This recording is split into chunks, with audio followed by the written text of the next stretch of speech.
Filipino ang ating wikang pambansa. Ngunit bakit tila laganap na sa buong pagkatao natin ang paggamit ng wikang banyaga? Sa iba't ibang larangan, maaaring magamit ang wikang Filipino at lalo pa itong mapaunlad. Ang larangan ng inhenyero ay isa sa mga dapat kinakailangang paggamitan ng wikang Filipino.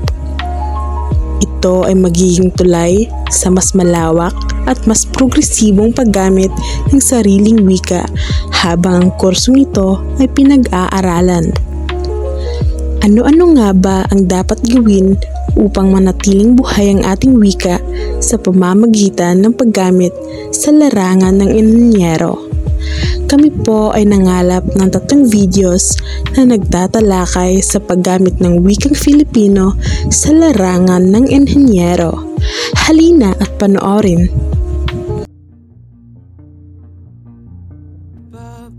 Inhenyero.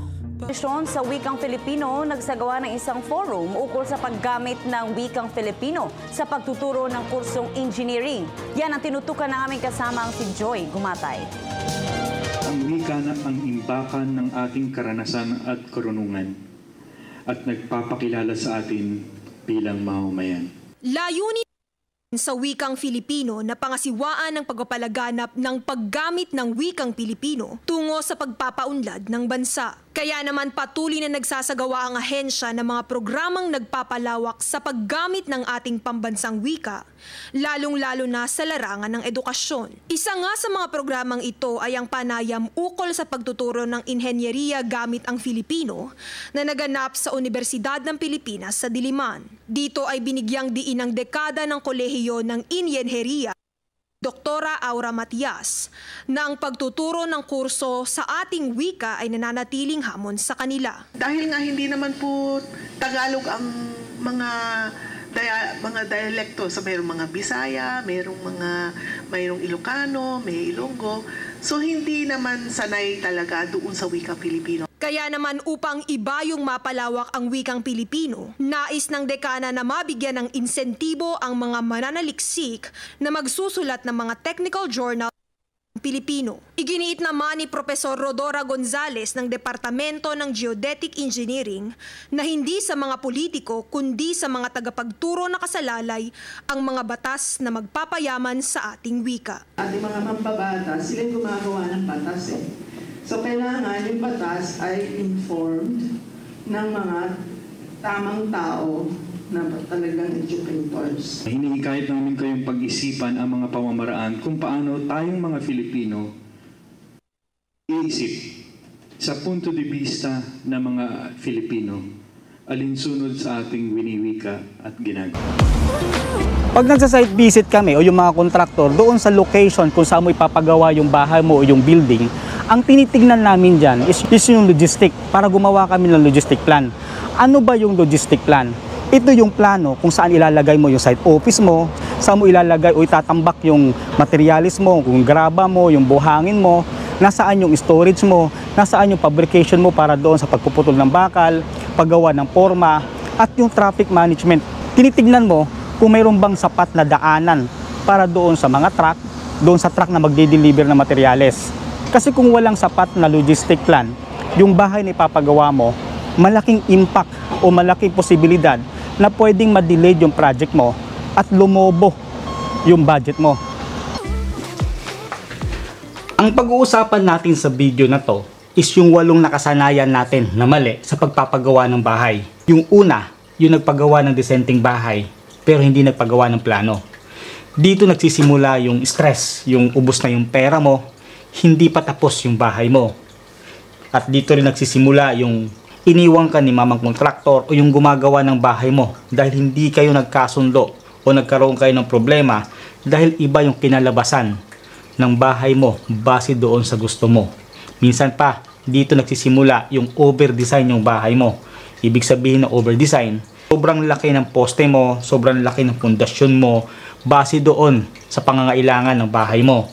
Kaya dito, lulobo ngayon yung budget mo o lalaki ngayon yung gastos mo at di mo inaasahan na yung akala mo na magagastos mo lang, ay halimbawa 1 million lang, 1 million na ang nagastos mo, hindi pa rin tapos dahil nga over-design ngayon yung bahay mo at wala sa tamang location, yung bathroom mo, yung kitchen mo, yung rooms mo, yung mga saksakan ng kuryente.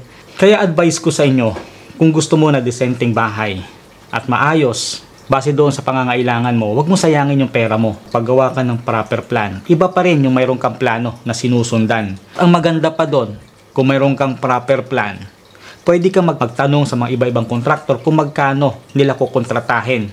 At doon pa lang magkakaroon ka na ng idea kung yung hawak mong pera ay eksakto. At habang ginagawa yung bahay mo, mayroon silang sinusundan. May hintuman yung bahay mo dahil sa medyo kulang ka pa ng budget, wala ka na magiging problema. Pag alimbawa magkaroon ka uli ng budget, mayroon ka pa rin hawak na plano at masusundan pa rin nila kung ano yung iniwan na trabaho. Dapat na nakasanayan natin na mali, yung naglalagay tayo ng tubo o downspout doon sa poste mo.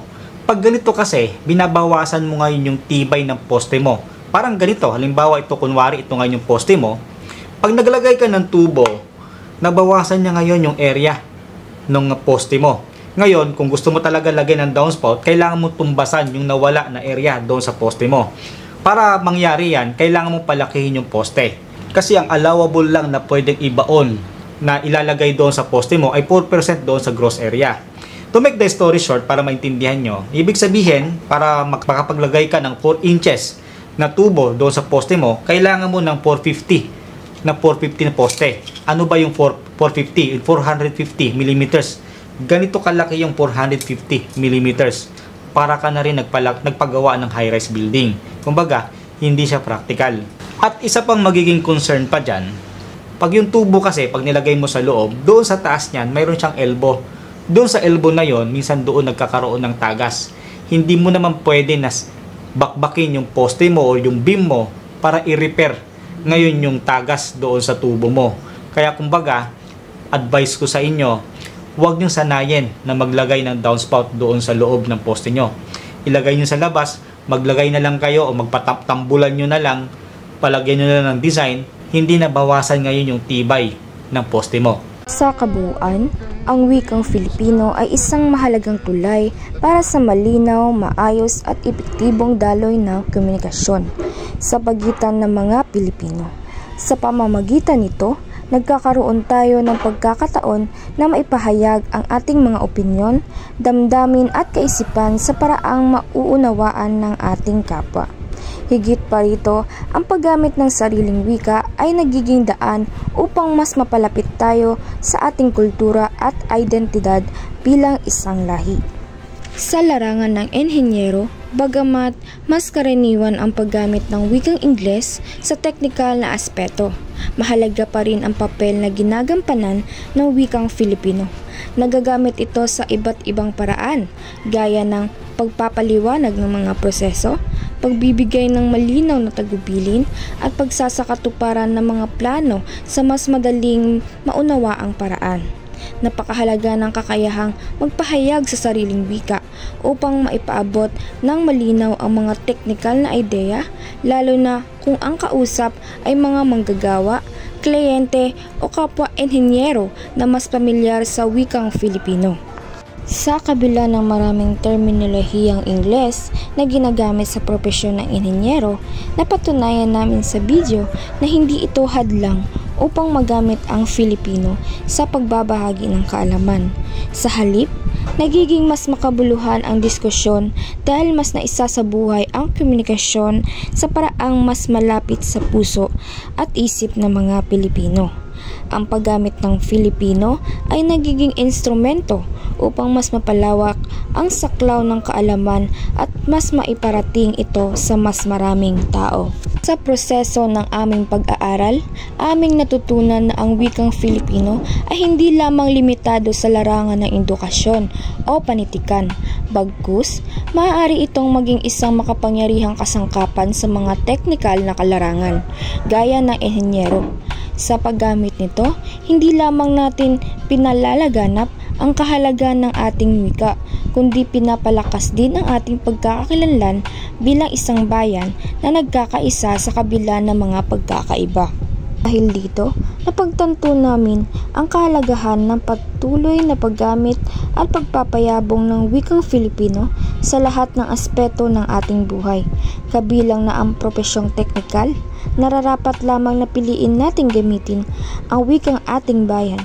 Sa ganitong paraan, nagiging bahagi tayo ng isang mas malawak na kilusan upang mapagmalaki at linangin ang wikang Filipino, hindi lamang bilang isang paraan ng pagkikipag-usap, kundi bilang isang simbolo ng ating pagkakakilanlan at pagmamalasakit sa ating kultura.